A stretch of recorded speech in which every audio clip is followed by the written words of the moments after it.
ईरानी सदर का हेलीकॉप्टर गिरा है। ईरानी सदर नहीं मिल रहे हैं। आपको पता है कि इसराइल के साथ ईरान के ताल्लुकात अच्छे नहीं हैं। एक हिस्ट्री है इसराइल की कि वो असैसिन्स करता है। उनको कौन फैसिलिटेट कर रहा है? रॉ वालों। हमारे भाई मर रहे हैं। मतलब दुनिया को ओपन मैसेज दे रहे कि जो हमारे सामने खड़ा होगा वो नहीं टिक सकता। कि ये एक इसराइल की तरफ से ये एक प्लान किया गया और उसके नतीजे के अंदर ये क्रैश हुआ। धुंध है बहुत ज्यादा और पहाड़ी इलाका है, ट्रेन है।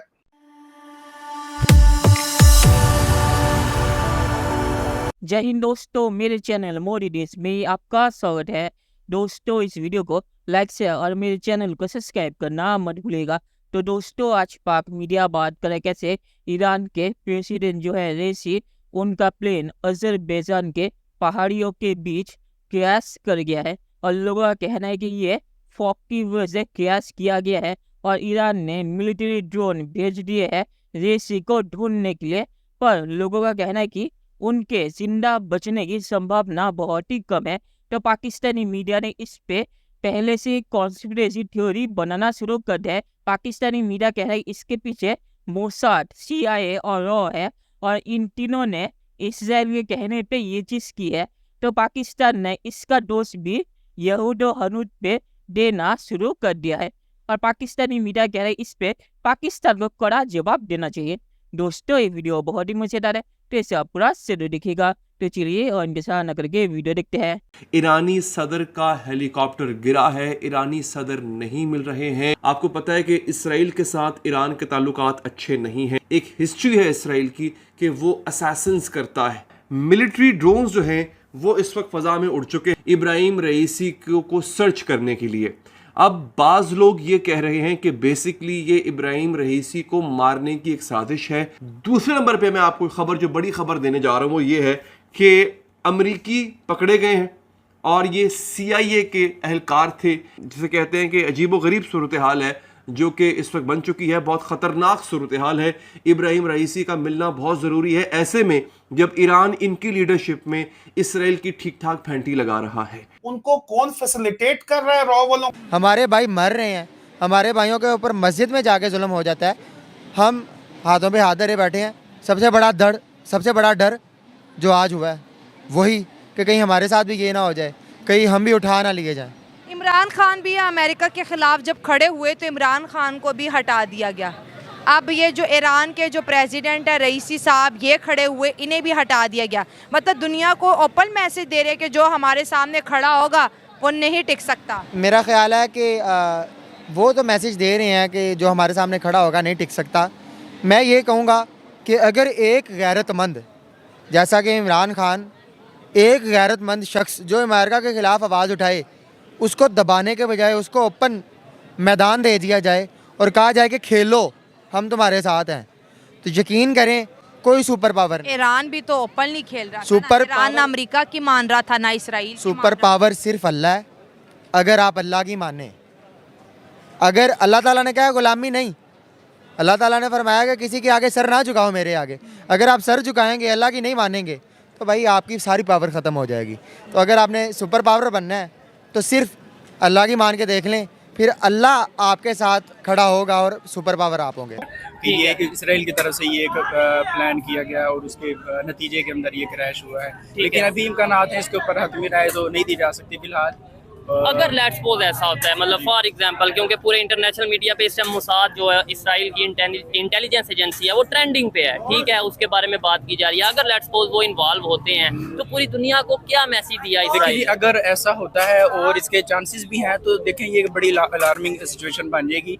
क्योंकि एक तरफ हम देखते हैं कि दुनिया, एक तरफ जो है रशिया का और यूक्रेन का वो मामला चल रहा है, सही है। और दूसरी तरफ अगर जो है ईरान को सपोर्ट करता है, रशिया सपोर्ट करता है, तो यहाँ पे एक वर्ल्ड ऑर्डर की सिचुएशन क्रिएट होती है, हमें नजर आ रही है। तो ये वर्ल्ड के पूरी दुनिया के लिए बड़ी अलार्मिंग सिचुएशन होगी। अगर तो ये चीज़ मतलब कन्फर्म हो जाती है कि वाकई इसकी फिर इसराइल है, तो ये एक बहुत ही मतलब कि बहुत खतरनाक सूरत हाल बन जाएगी। मतलब वैसे तो इस तरह का वाकया कहीं भी पेश आ सकता है, लेकिन जब आज़रबाईजान में पेश आता है तो दिल और दुखता है, या ऐसी किसी भी और जगह पेश आता है तो दिल और दुखता है। उसकी वजह ये कि आपको पता है आज़रबाईजान हमारा मुसलमान मुल्क है और उसका एक जो कैपिटल है बाकू, वो पार्टी के लिए मशहूर है।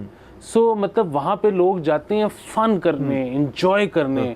वहाँ पर मतलब एक त्यारा उड़ा जो वहाँ पर जाना था और वहाँ पे उसके साथ हादसा पेश आ गया, तो इसमें मजीद दुख होता है। ईरानी प्रेसिडेंट का दुआ करें तार साहब, वो भी वो अल्लाह बल्कि दुआ करनी चाहिए कि उसमें भी बात करनी चाहिए।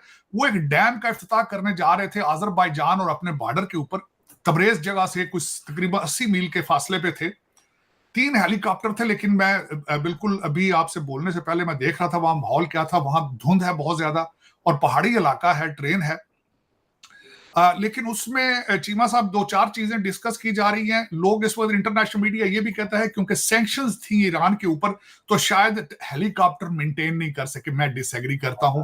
ईरान के बने हुए ड्रोन्स जो हैं वो उसने टर्की को जो उन्होंने इस वक्त भी सुना है कि वो बल्कि अजरबैजान के अंदर जो उनकी जंग हुई थी आर्मीनिया के साथ, दे वर डिसाइसिव मैटर। और इस वक्त जो शाहिद उनका ड्रोन है रशिया इस्तेमाल कर रहा है खरीद के ईरान से अगेंस्ट यूक्रेन। तो मैं उस पर डिसएग्री करूंगा कि टेक्नोलॉजी का वेदर कहा जा सकता है।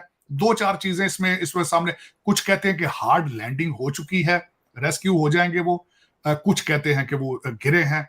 लेकिन दुआ करनी चाहिए कि उसके अंदर फॉरेन मिनिस्टर भी हैं उनके, उसमें इब्राहिम रईसी भी हैं, और उसके अंदर अजरबैजान के कोई हाई ऑफिशियल उस एरिया में, क्योंकि वो इफ्तिताह की इवेंट पे गए थे उस डैम का।